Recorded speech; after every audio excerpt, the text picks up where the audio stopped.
Cosmic Girl 101 signing on for the Taurus Rising Astrology for the month of July 2024. Let's have a look at what the outer planets are doing and the transits, where they're transiting for you. Well, Uranus is direct in Taurus, your first house, continuing to work his magic on your physical body, how people are seeing you, your character's changing, and your outlook. It's who you are. Uranus is shaking things up in your first house as a Taurus rising and retrogrades on September 1st. Jupiter is currently transiting in the sign of Gemini in detriment, in direct motion, Taurus rising, and this is your second house of assets, investments, resources, things that bring you a sense of stability and security. And Jupiter goes into a retrograde on October 9. Pluto's retrograde in Aquarius, your 10th house, and then ingresses in a retrograde motion in the sign of Capricorn, your 9th house, on September 1st. So Pluto's changing things up for you, connected to your career, how you're seen and known in the public, and also what is your sense of being ambitious? What do you want to do? Pluto retrograde here is possibly bringing in some slow transformation and creating a lot of changes and death and release of an old image that has been connected to you publicly for some time. Saturn's retrograde in the sign of Pisces, your 11th house, of allies, benefactors, groups and societies. These are people that you proactively connect with, also friends, and your dreams, aspirations and goals for the future. So Saturn's retrograde here, having some people come back from the past, or just going back over what's working for you in regards to being an advocate, who are your ambassadors, and changing things up in your 11th house. Well, on July 2nd, we've got Neptune retrograding in the sign of Pisces, your 11th house, and doesn't go direct until December 7 this year. So now we have Neptune retrograde co-present with Saturn retrograde in Pisces, your 11th house. So we've got a lot of changes happening in regards to benefactors and people that really do feel like they're your tribe, Taurus rising. On the 5th of July, there is a new moon occurring in the sign of Cancer, and this is the moon's domicile sign, so it's very comfortable in its home sign. For you as a Taurus rising, this new moon is occurring in your 3rd house of communication, siblings, cousins, short distance travel, who you connect with, learning about different languages, learning, teaching, expressing yourself through the written word, communication, whether it's publishing, also to do with technology. So there's a new beginning here, and it's going to connect you emotionally with starting something that feels like you are fired up in connecting and relating to other people's, and how you can open up your world so you feel more nurtured and supported with your environment around you. July 21st, there's a full moon occurring in the sign of Capricorn, and this is the moon's detriment sign. For you as a Taurus rising, this full moon is happening in your 9th house of long distance travel, international and foreign connections, far away places, whether you're traveling there, integrating with other people there from different places or parts of the world. This is where you can be looking at higher education, academia, also your spiritual and philosophical beliefs about your life, how you feel about particular religious paths or beliefs. This is highlighted here in the 9th house, and also to do with legalities. Things of a legal nature is represented by that 9th house. So when you have a full moon occurring here, Taurus rising in that 9th house on the 21st of July, The dispositor of the moon, which is Saturn, because Saturn rules the sign of Capricorn, retrograde in Pisces, no less your 11th house, in a sextile to this lunation.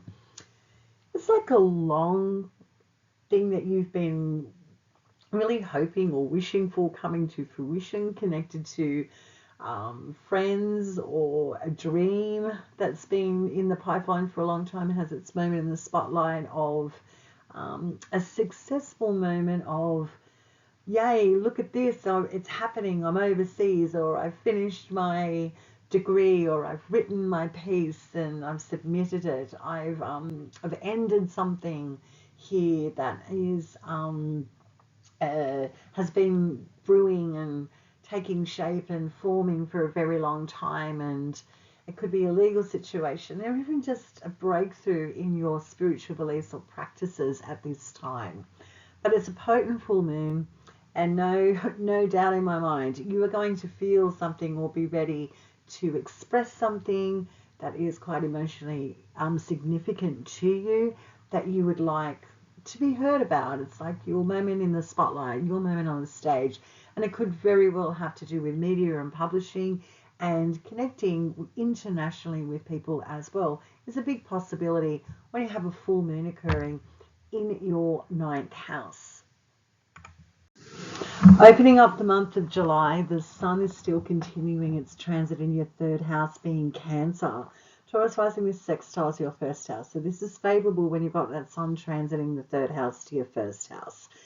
Enjoying interacting with diverse people, travelling, short distance travelling, interacting, learning new things through different people, places, languages, technology, also to do with siblings and cousins. Your mental house is lit up, connected to integrating with others. So this transit continues for the first few weeks of July, and then on July 22nd, the sun is going to ingress into the sign of Leo, its own domicile place. Sun loves being in Leo, until August 22nd. So the sun for the next 4 weeks from July 22nd moving forward is lighting up your 4th house, which actually squares your 1st house, which is you. Now, the 4th house topics are about ancestry, family, parents, parenting, property, real estate, your sense of sanctuary, about physical land and property we own, and support, our support systems, what nurtures us, what comforts us. And with that strong sun in Leo, we're very proud about our lineage, or we are really having our family history or people around us being quite dominant and in our faces, and are we in line with it, because it's squaring our 1st house. So we might be away from the home more, or trying to separate ourselves, do our own thing, not be so interacted, or just possibly trying to establish, how do I create a sense of sanctuary, and how do I connect with my space and environment that feels more organic to me. I don't want to feel separate. I'm trying to feel proud about what I'm building and establishing in a home environment, and those 4th house topics. But because it's squaring that 1st house, I find this interesting, Taurus rising, where you might be seen or viewed as separate or different from your family, and these might be topics that become more obvious at this time. Now on to Venus. Now Venus as a Taurus rising, well, this is your ruling planet. So wherever Venus is transiting, what house that she is transiting in is going to be significant to you in regards to how you're feeling, your psychological space, how others are viewing you, and your sense of identity. Venus is going to be very, very important to you as a Taurus rising. So we want to pay close attention to where she is and how she's assisting, or possibly we may need to look at things a little bit differently, or know that our energy levels or psychologically we're a little bit off. Well, opening up the month of July, Venus is transiting in the sign of Cancer, And for you, this is your third house in a sextile. So I would imagine things with you and others are quite organic, connected to communication, education, short distance traveling, being very buzzy and active, that third house, getting on top of teaching or learning things. Technology is a big thing in the third house and how we are connected to it. But Venus here can have us looking at investing in technology, investing in education, vehicles, investing in different activities connected to how we are moving in our everyday environment. So this could be highlighted here. Just enjoying interactions and connections with relationships and partnerships as well could be escalated at this time, but no less a favorable transit because it's sextiling your first house. On the 8th of July, Venus is sextiling Uranus in Taurus, your first house. And again, Venus's own home sign of Taurus, your first house. This looks good for a day of a potential breakthrough or an opportunity to do things different connected to your own physical presence. And you might be announcing something on this day or communicating that things are about to change, whether you are doing something between you and siblings and cousins, or there just could be something fun going on there that's going to sort of positively affect you in a beneficial way that's going to change. I don't know, it's like something in your physical body aesthetically changing, or your psychology just seems to be lit up, or people are connecting through to you because they see you as someone that has merit or some sort of value that they want, and just looks like a great day for something connecting quite profound to your first and third house topics.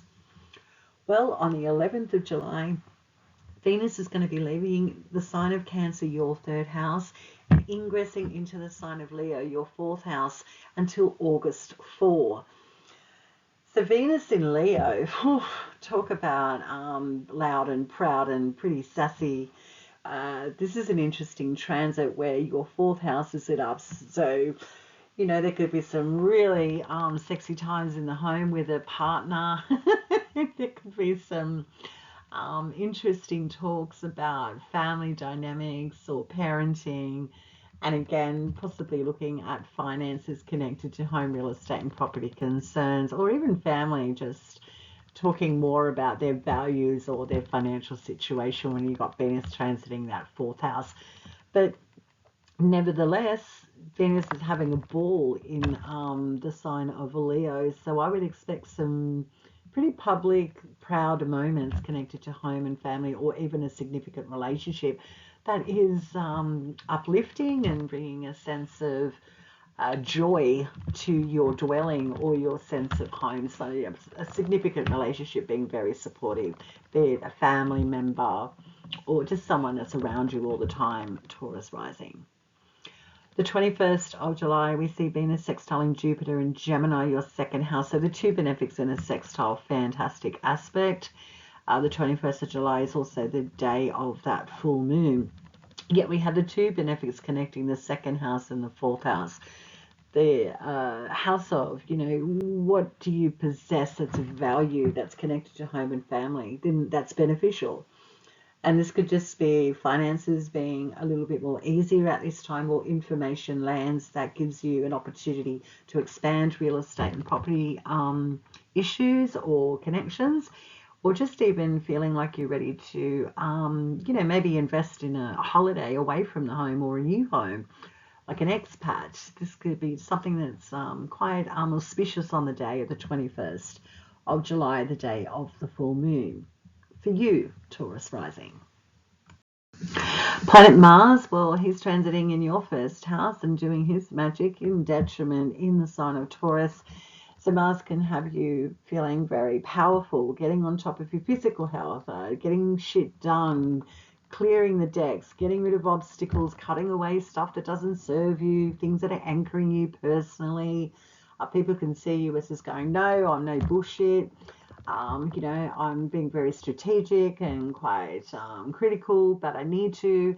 So Mars could really be helping you sift through the debris of blockages and things that have felt sluggish. So it might be a very easier transit for you to just feel like you're ready to make bold, brave moves connected to your physical body, psychology.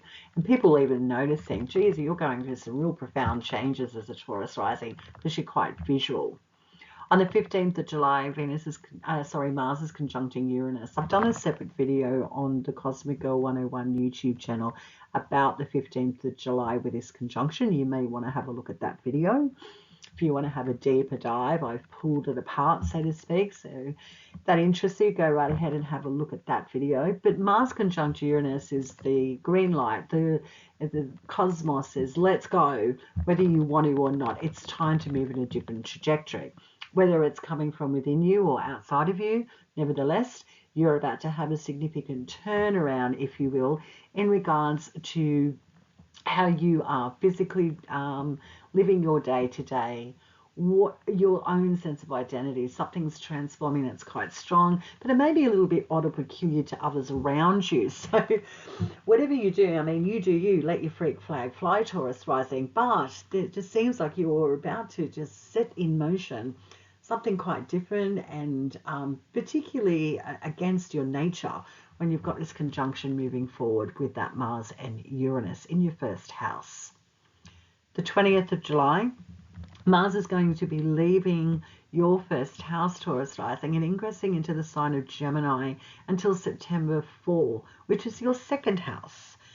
So now that we're looking at Mars just carving it up in your second house of finances, possessions, assets, resources, money, things that are of value to you, Mars can really, escalate the need to accumulate more financial security for your future in the long term.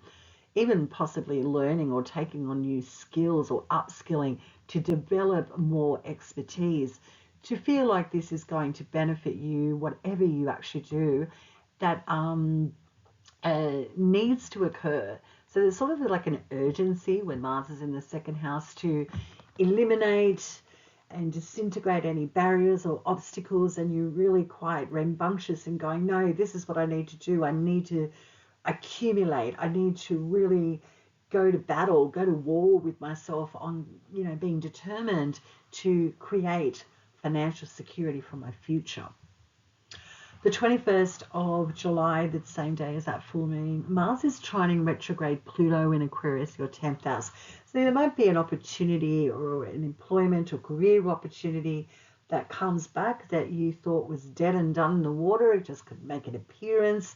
That could be quite financially beneficial for you. So I like this day with Mars trining the 10th to the second house. Finances, career, public image. Looks pretty good to me, Taurus rising. The 25th of July, we see the Sun in Leo, its own home sign. Very happy here in your fourth house. Sextiling Mars in Gemini, that second house. So here we've got maybe a financial breakthrough or an opportunity to cement something that's quite lucrative for the family, a property dwelling that's connected to the career and also your finances and even assets. So great day, 25th of July. Planet Mercury is transiting in Cancer, your third house, and on the 2nd of July ingresses into Leo, your fourth house.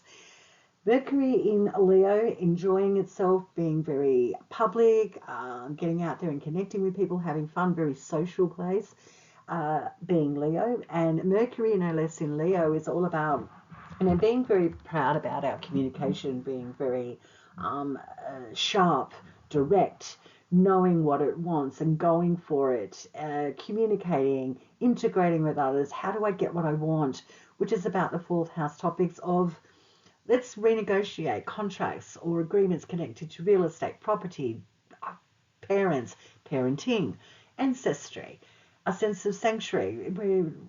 With Mercury really amping up this fourth house for you, Taurus rising, squaring your first house. It's like maybe too much overstimulation or attention's needed in the home and family that's affecting you or dragging you down because you've got your own projects and shit to do, and it just might be a bit in conflict with what you're trying to personally accomplishing. opposed to, squaring, what the family needs or what's going on in the home or what's going on with parents. The 21st of July, that Mercury is going to be squaring Uranus in the sign of Taurus, your first house. So a Mercury-Uranus square, it's like we need to work shit out. Something's off here. I'm not happy, so you may need to verbalize something. You may be mentally overwhelmed or feel like you're a little bit scattered and unsure of your path forward in regards to communication or coming to some sort of agreement. First and fourth house, very tricky. July 25th, we've got Mercury ingressing into the sign of Virgo until August 4, and this is your fifth house of joy and pleasure. And Mercury is exalted and in its own domicile sign of Virgo, so we've got a very strong Mercury here going into your fifth house of investments, children, creative pursuits, sports, being athletic, also to do with pleasure-seeking activities, romance, how you connect romantically to a partner or how you integrate, date, getting out there. So there's a big, strong Mercury transit happening here in its own home sign of Virgo. But it's trining your first house, and I think this is pretty good for you as a Taurus rising. So just enjoying cooking more at home, or just entertaining in general, looking at being a little bit more you know, cleaner in your appearance and your diet. So it's a really nice transit because it's Virgo. It's like you're ready to enjoy purifying your relationships or having entertaining dinners and being very grounded and in the moment. And that strong Mercury there is really going to encourage you to communicate, the five senses and your sense of enjoying life. So I think it's a fantastic transit when you've got that strong Mercury in its own exaltation and domicile sign of Virgo until the 4th of August, Taurus rising. Cosmic Girl 101 signing off. I trust you have a fabulous July 2024. Thanks for watching, and I'll catch you next time.